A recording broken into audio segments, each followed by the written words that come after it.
So for those of you who don't know, I like to read. It's something that I enjoy doing, especially Japanese books.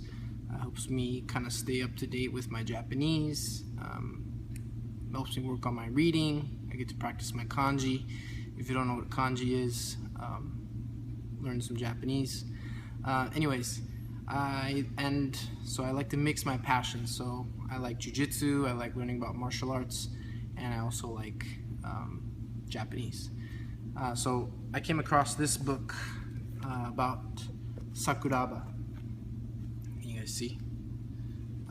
Kazushi Sakuraba. He's one of the Pride, during the heyday of Pride fighting, mixed martial arts fighting. It was probably the biggest, most renowned fighting organization in the early 90s, along with the UFC. And then they went on to do Heroes and Dream and all sorts of different networks once the promotion closed, the Pride promotion ended. But anyway, Sakuraba was known as the Gracie Hunter because he downed Royler Gracie in a MMA match, and then he downed Royce Gracie, UFC champion, and then he downed Renzo Gracie, all I think with submissions, and he got the name Gracie Hunter. I think him and Hickson would have had probably an epic battle had they been able to negotiate a contract or something like that. But I think it was never able to come to fruition, unfortunately. Although it would be pretty cool to see, Sakuraba and maybe like Hickson Gracie in a jiu-jitsu battle. Fight to Win or Metamoris or any of those, maybe even the Eddie Bravo, EBI. That'd be cool, like a submission only. Heck, just do like a pay-per-view and everybody would watch it. Anyways, back to the topic. I'm gonna be I'm reading his book and I really enjoy it, and I think you guys would as well. The only problem is it's in Japanese, so I'm gonna be going through just a few chapters, specifically the chapter. He starts with his childhood and he goes all the way through. It's just a period of his life, so he goes through childhood, high school, which was his introduction to wrestling, and then college, and post-college professional wrestling and mixed martial arts. And another name or fight name that Sakuraba had was the IQ wrestler, and there's an intelligence factor. Even this book, the title of this book, which is ryoku, means ryoku means chikara, or sorry, ryoku means power. Sorry, I said that in Japanese.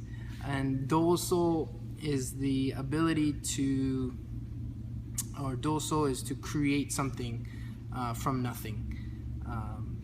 And so the ability to bring about something from very little or nothing.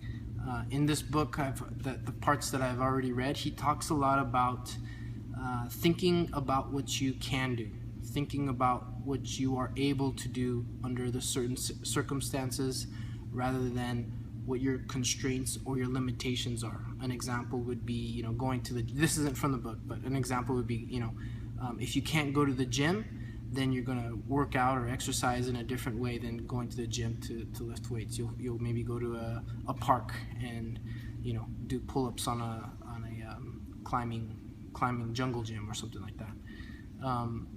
It's thinking through, and he repeats this concept of thinking through the situation. And if you give it enough time and you give it enough thought, you're gonna find an answer. You're gonna find a solution to your problem.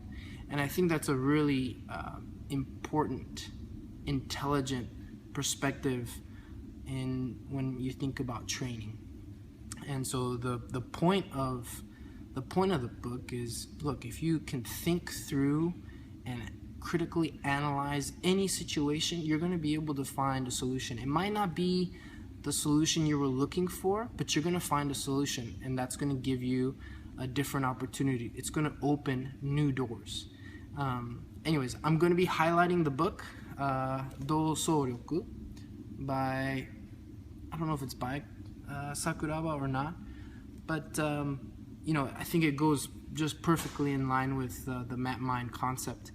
So I'll just be highlighting a few chapters. If you guys like it, please let me know. If you guys want more, I'll definitely put more in. I'm just gonna go through in a series, so the next 5 to 10 episodes are gonna be specifically focused on what Sakuraba has to say in this book.